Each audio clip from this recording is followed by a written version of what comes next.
This four-part video series will walk you through one way to plan for inquiry in language arts using a backwards design model. This is step one in a four-step process that outlines how to plan for assessment and instruction based on the outcome modeled in the Planning for Language Arts Through Inquiry-Based Learning document.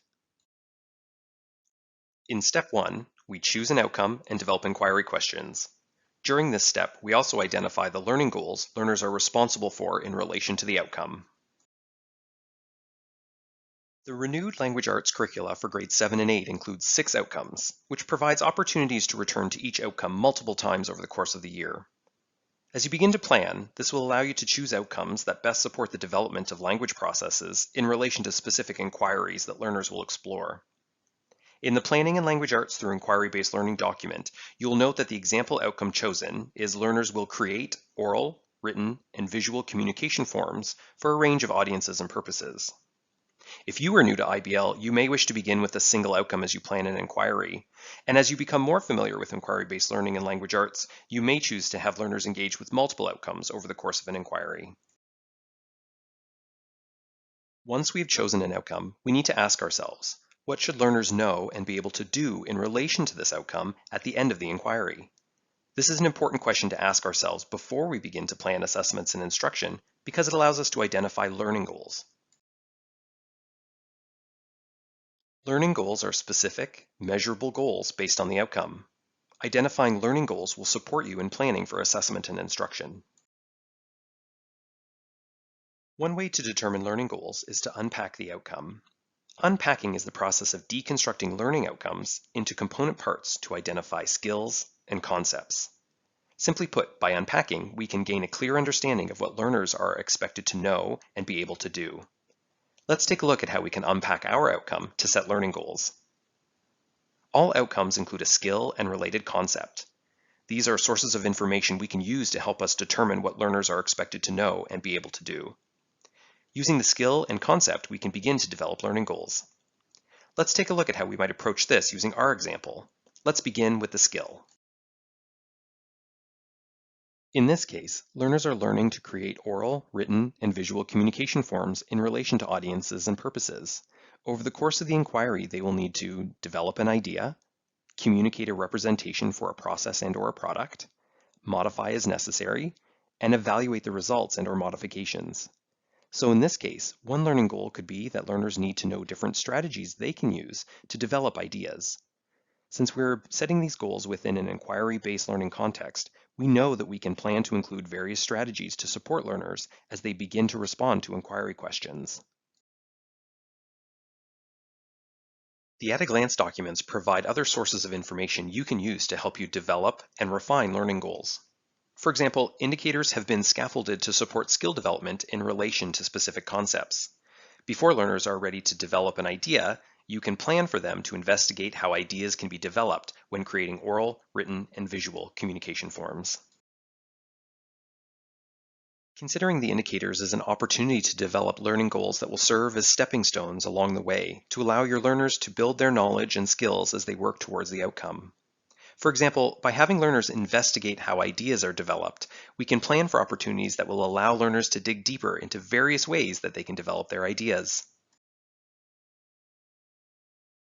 Another source of information you can use to develop learning goals are the concepts and guiding questions found in the at-a-glance documents.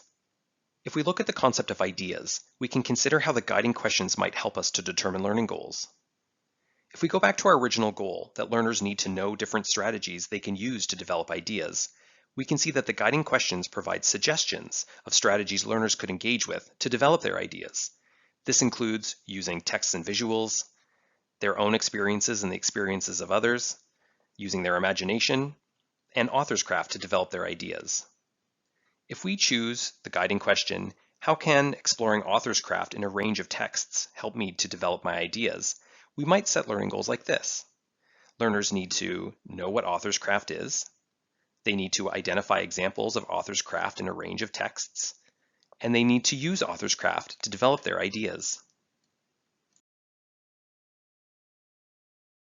And it's important to remember that it doesn't all have to be done at once.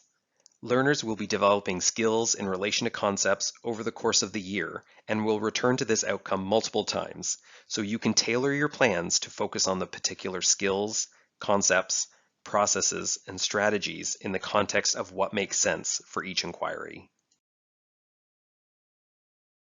For example, as learners develop their ideas, you may provide explicit instruction and time to practice at different times to allow learners to develop different strategies they can use in response to specific audiences and purposes. In the Planning and Language Arts through Inquiry-Based Learning document, you can see that the first time learners are investigating how ideas are developed, they use their experiences and the experiences of others to help them develop their ideas. And the next time, they consider how texts, visuals, and author's craft can be used to develop their ideas. This way, you can return to learning goals multiple times over the course of the year in order to best support your learners and in relation to what makes sense for your specific inquiry. Once you've chosen an outcome and developed learning goals, you can begin to think about inquiry questions that could be used to support learners as they explore the outcome and develop language processes in relation to their learning goals. To develop strong inquiry questions, it may be helpful to reflect on the intention behind the outcome. For example, in this case, we want learners to be able to communicate their ideas through speaking, writing, and representing for different audiences and purposes. Once we've established the why behind the outcome, we can start to develop relevant questions that frame the learning in ways that respond to learners' interests, experiences, and learning needs. In relation to this outcome, we want to develop an inquiry that will allow learners to meet the learning goals as they communicate their ideas in a variety of contexts and through a range of language processes. To frame the inquiry question in this document, we used a central inquiry question, which is a big, overarching, real-world question that learners will return to multiple times over the course of their inquiry. To delve into these big questions, learners will require support. One way you can do this is to develop focus questions, which are smaller, related questions that will support learners in engaging with the central inquiry question. As you plan in relation to the central inquiry question, you can think about how you might develop focus questions to support learners as they work to meet their learning goals. If you're planning an inquiry using this model, you can think about it like this. The central inquiry question is the main idea learners will be exploring, and the focus questions are the supporting details that will help them explore that main idea. Using real-world issues to frame inquiries in language arts is an effective way to develop central inquiry questions because it engages learners in topics and ideas that pique their interest and curiosity. This allows teachers to really get at the why behind the outcome. Through exploration of the central inquiry question, learners will develop their language processes by creating authentic communication forms that express their ideas and topics that they care about inside and outside of the classroom. Let's take a look at the example found in our document. In this case, we chose the central inquiry question, how can I use my experiences with change to help others explore new opportunities and overcome challenges?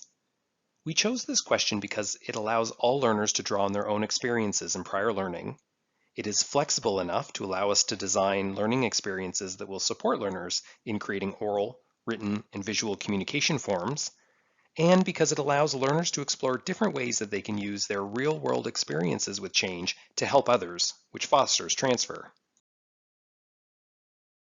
Once you've decided on a central inquiry question, focus questions can be developed to scaffold exploration of the central inquiry question as learners build their skills in relation to the concepts and engage with different language processes.